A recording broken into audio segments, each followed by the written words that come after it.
half a league onward, all in the valley of death, rode the 600. "Charge for the guns," he said. Into the valley of death rode the 600. Forward, the light brigade. Was there a man dismayed? Not though the soldier knew someone had blundered. There's not to make reply, there's not to reason why, there's not to do and die. Into the valley of death rode the 600. Cannon to the right of them, cannon to the left of them, cannon in front of them. Volleyed and thundered, stormed at with shot and shell, boldly they rode and well into the jaws of death. Into the mouth of hell rode the 600.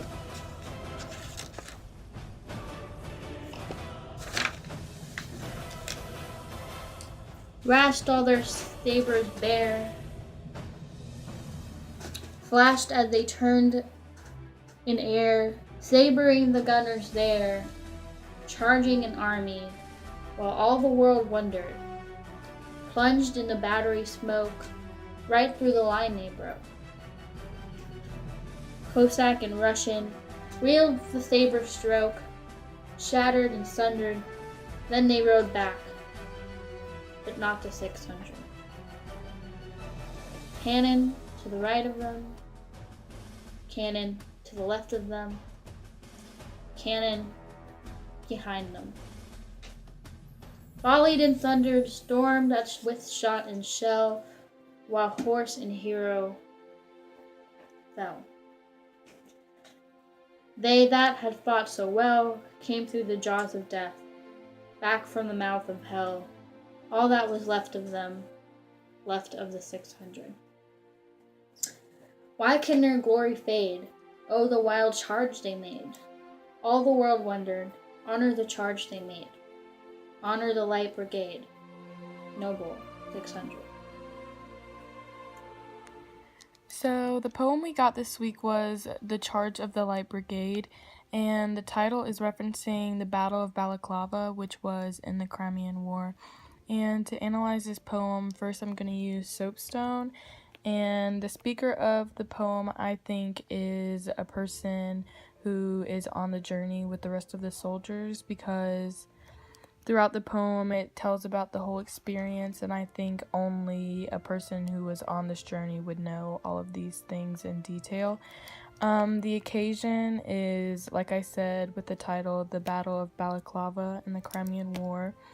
The audience is people of the world who should honor soldiers, because in this poem it's basically telling us that we need to not forget about the people who fought, but to honor them, and that their glory should never fade, like right here. The purpose of this poem is to remind people of the soldiers and how brave they were, and that we should honor them, like I just said a few seconds ago.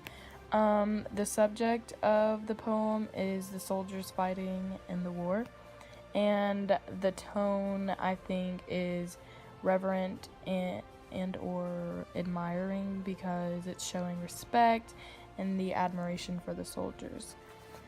Now, in the first stanza, a few things I saw were repetition of the title and repetition of the Valley of Death and the Valley of Death, and this is creating imagery showing us basically how deadly the environment was in where the soldiers were going.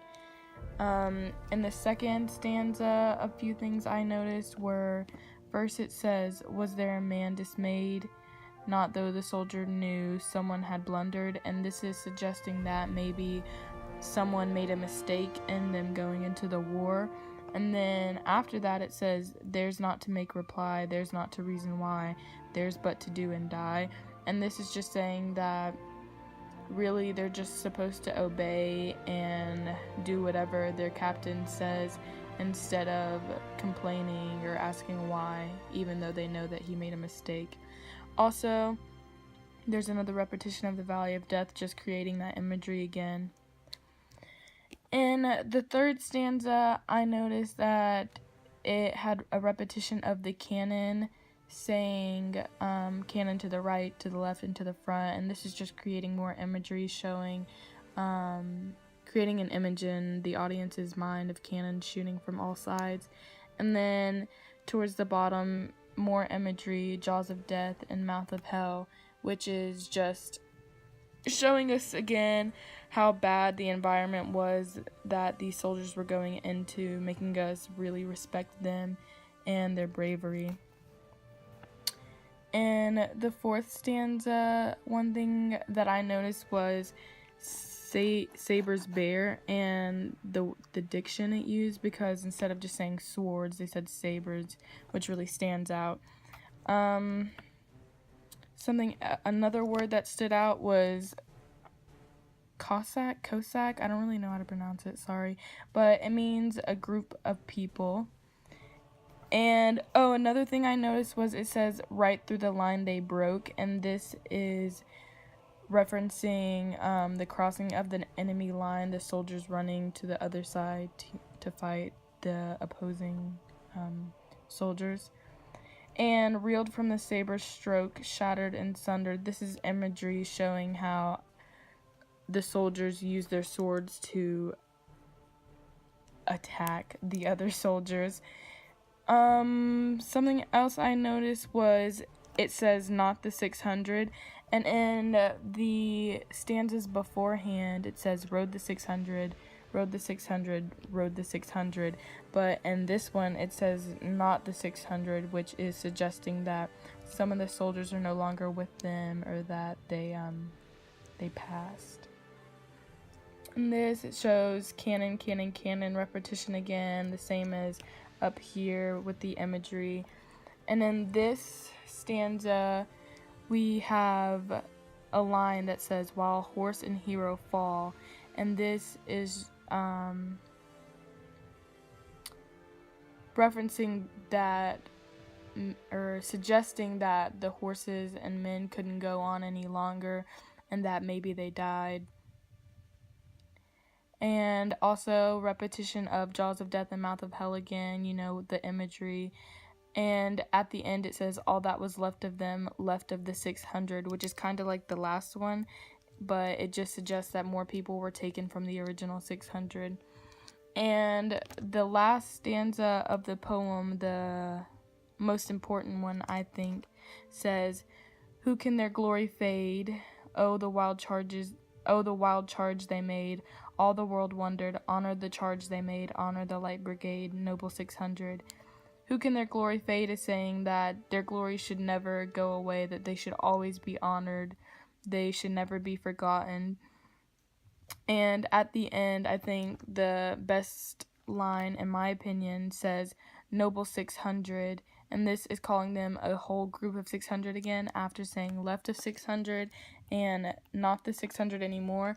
It calls them a whole group of 600 again, saying that even though some of them have passed, none of them should be forgotten, and they should all be honored.